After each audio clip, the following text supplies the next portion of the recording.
The room that wasn't there. The first time I heard someone breathing inside my bedroom wall, I was completely alone. I remember the exact time. 3:17 a.m. 3 slow breaths. In, out, in, then silence. I didn't move. I just stared at the wall beside my bed, listening to the darkness. And then something inside the wall whispered my name. Not loudly. Not angrily. Almost lovingly. Arif. That was the moment I realized the house had been waiting for me. Dash. I moved into the house at the end of November. It was cheap. Too cheap, probably. But at the time, I didn't care. I had just started working remotely, and I wanted somewhere quiet. Somewhere away from the noise of the city. The house stood at the end of a narrow road, surrounded by trees. There were no neighbors close enough to see through the windows. No street lights. No traffic. At night, the entire place disappeared into darkness. The owner was an old man named Rahman. He gave me the keys without much conversation. Before leaving, he looked at the hallway. Then at me. Your bedroom is the one at the end, he said. I know. He hesitated. There used to be another room beside it. I laughed. Used to be. He didn't laugh. It was sealed years ago. I asked why. He simply said, old houses have old problems. Then he left. I didn't think much about it. Not until the first night. Dash. The house was colder than I expected. The heating worked. The windows were closed. Still, the hallway always felt strangely cold. Especially outside my bedroom. I blamed the old walls. The first week passed normally. Then the noises started. At first, they were small. A soft tapping sound. Usually around midnight. Tap. Tap. Tap. Always from the wall beside my bed. I assumed it was a pipe. Then one night, I knocked back. 3 taps. A pause. 3 more. The tapping stopped. I smiled to myself. Great, I whispered. I'm talking to pipes now. Then something knocked once. From the other side. I stopped smiling. Because that wall was solid brick. There were no pipes there. No room. Nothing. Dash. A few nights later, I woke up at 3:17. I don't know why. There was no nightmare. No loud noise. I simply opened my eyes. And heard breathing. Slow. Deep. Close. I held my breath. The breathing continued. It was coming from inside the wall. I got out of bed. The floorboards creaked beneath my feet. The breathing stopped. I stood beside the wall. Nothing. I pressed my ear against it. Silence. Then. A tiny sound. Like fingernails dragging gently across the other side. I stepped away. The sound stopped. I didn't sleep again that night. Dash. The next morning, I called the owner. He didn't answer. I called again. Nothing. I left a message. Then I noticed something strange. There was a photograph sitting on the hallway table. I hadn't seen it before. It showed the house from outside. The picture looked old. Very old. But the house looked almost exactly the same. Except for one thing. There was a window beside my bedroom. A window that didn't exist anymore. I stared at the photograph. Then I turned toward the wall. There was nothing there. Just paint. Brick. And a small, rectangular patch where the color looked slightly different. I touched it. The wall was freezing. I pulled my hand back. That's when I noticed writing scratched into the paint. Tiny letters. Almost invisible. 4 words. Don't open it again. I stood there for a long time. I told myself it was some old joke. Something left behind by previous tenants. But I couldn't explain the photograph. So that afternoon, I went into town. I found an old hardware shop and asked if anyone knew the history of the house. The shopkeeper looked at me. What house? I gave him the address. His expression changed. He leaned closer. You live there? I nodded. He didn't answer for several seconds. Then he said, that house was empty for almost 20 years. Why? He looked toward the door. Because a family disappeared there. I felt my stomach tighten. Disappeared? Father. Mother. Their little boy. Did anyone find them? No. He lowered his voice. People said the boy used to talk about an extra room. I stared at him. What room? He looked directly into my eyes. The room that wasn't supposed to exist. Dash. That night, I searched the house. Every room. Every cupboard. Every corner. I measured the hallway. Then the bedrooms. The numbers didn't make sense. The exterior wall was longer than the interior floor plan. There was empty space somewhere. A lot of it. I found an old wooden panel behind a cabinet. It was nailed shut. My hands started shaking. I pulled the cabinet away. Behind it was a narrow door. Painted the same color as the wall. No handle. No keyhole. Just a thin black line around the frame. I stood there, staring. Then came the sound. 3 knocks. From behind the door. Tap. Tap. Tap. I stepped backward. Another 3. Tap. Tap. Tap. Then a child's voice. Very quietly. Are you there? I couldn't breathe. The voice came again. I'm scared. I should have left. I know that now.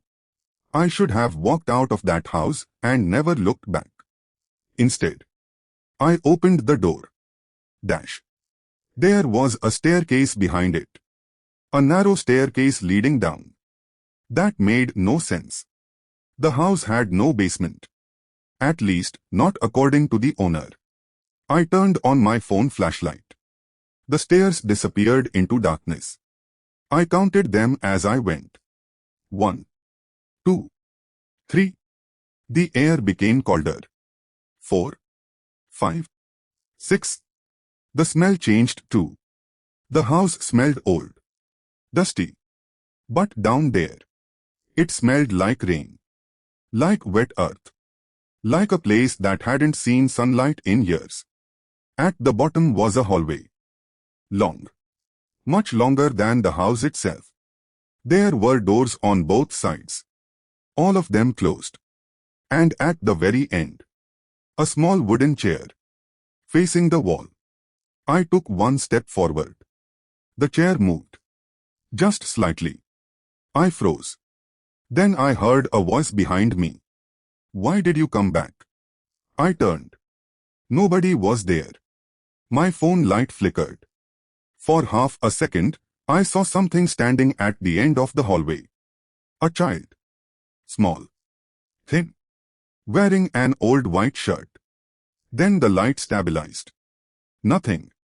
I ran upstairs. I slammed the hidden door shut. Then I pushed the cabinet against it.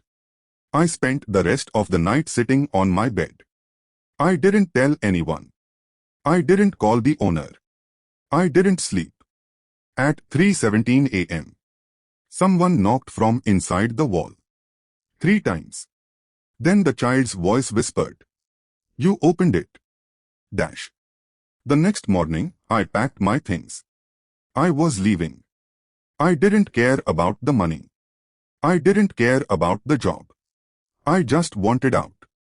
But when I opened the front door, I was standing in the hallway. I tried again. Hallway. Again. Hallway.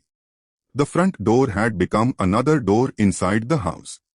I ran to the windows. They wouldn't open. My phone had no signal. The clock on the wall had stopped. 3:17. I checked my phone. 3:17. I waited. Nothing changed. The seconds weren't moving. Then I heard footsteps. Behind me. Slow. Bare feet against the wooden floor. Step. Step. Step. I turned around. The hallway was empty. But wet footprints appeared on the floor. One after another. Coming toward me. I backed away. The footprints stopped directly in front of me. Then a child's voice whispered, "It's your turn." Dash. I don't know how long I stood there. Maybe minutes. Maybe hours. Then I noticed something. The photograph. The old photograph from the hallway. It was lying on the floor. I picked it up. And nearly dropped it. The photograph had changed. The family was still standing outside the house. But now, there was another person in the picture. A man. Standing behind them. His face was turned toward the camera. My face. Same eyes. Same scar above my eyebrow. Same clothes I was wearing. I stared at the photograph. Then I noticed the date written on the back. 14th October 1987. I was born decades later. That couldn't be me. Then I saw the name written underneath. Arif. My name. My hands went numb. A memory suddenly came back. Something I hadn't remembered since childhood. A house. A hallway. A little boy sitting on the floor. And a voice telling me, "Don't open the door." I dropped the photograph. And suddenly I remembered my mother. She used to tell me that when I was very young, I had an imaginary friend. A boy named Arif. I always thought she was joking. But my name was never Arif. Not originally. My parents had named me something else. Arif was the name of the boy. The boy I supposedly invented. The boy who disappeared from our lives when I was 5. The boy I had completely forgotten. Dash. The hidden door was open again. I hadn't touched it. Beyond it, the staircase waited. And from below, someone was crying. I went down. This time, I didn't count the steps. At the bottom, the hallway looked different. The doors were open. Inside each room were pieces of my life. My childhood bedroom. My school classroom. My first apartment. Places that didn't belong anywhere near that house. At the very end was a room. A small room. There was a bed. A wooden chair. And a mirror. I stepped inside. The door closed behind me. In the mirror, I saw myself. But the reflection wasn't moving. It was just staring. Then it smiled. I didn't. The reflection raised one finger to its lips. And whispered something. I couldn't hear it. Then the lights went out. When they came back, the room was empty. Except for the chair. And someone sitting in it. A little boy. He looked exactly like me. Same face. Same eyes. Same scar. He looked at me. "Do you remember?" I couldn't answer. He smiled sadly. "You promised you'd come back." I shook my head. "I don't know you." The boy's expression changed. "You always say that." Then he pointed toward the mirror. I looked. There were dozens of reflections now. All of them were me. But each one was a different age. 5 years old. 10. 15. 20. And behind every reflection, the same little boy was standing. Watching. Waiting. The boy whispered, "You left me here." And suddenly I remembered. I remembered everything. The house. The family. The hidden room. I remembered being 5 years old. I remembered finding the door. I remembered opening it. And I remembered what happened afterward. I had not invented the boy. I had not imagined him. He was my twin. My parents had hidden him from everyone. He was sick. They said he couldn't be around people. So they kept him in the hidden room. One night, I opened the door. He walked out. And my parents screamed. I remember running. I remember the house filling with darkness. And then, nothing. My parents disappeared. My brother disappeared. And somehow, I was the only one who remained. But there was one thing I had never understood. Why did nobody remember him? The boy smiled. Because you were the one who forgot. The mirror cracked. A thin line appeared across my reflection. Then another. Then dozens. The boy stood up. He walked toward me. And as he passed, I felt something cold move through my chest. The room disappeared. Dash. I woke up in my bedroom. Morning sunlight came through the curtains. The hidden door was gone. The cabinet was back against the wall. Everything looked normal. I ran outside. The road was there. Cars passed. People walked. The world had returned. I went to the police. I told them everything. They searched the house. They found nothing. No hidden room.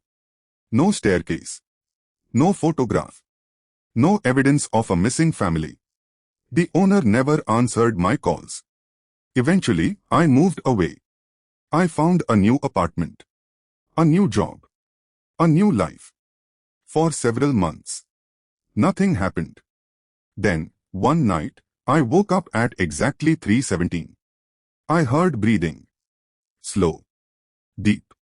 Coming from inside my bedroom wall. I sat up. My heart was pounding. 3 knocks followed. Tap. Tap. Tap. Then silence. I told myself it was a pipe. Just a pipe. Old buildings make noises. I almost believed it. Until I heard a child's voice. Very softly. Right beside my ear. Arif. I turned. Nobody was there. But on the wall across from my bed, someone had scratched 4 words into the paint. Don't open it again. I stared at them. Then I noticed something worse. There was a photograph sitting on my bedside table. A photograph of my new apartment. Taken from outside. And in the bedroom window, I could see myself sleeping. The picture was dated tomorrow. I looked at the window. Then back at the photograph. And that's when I understood the truth. The house hadn't followed me. I had brought the house with me. Because the room was never inside the house. It was inside me. And somewhere in the darkness, my brother was still waiting. Waiting for me to forget him again. So he could come back. And this time, he wouldn't be the one trapped inside.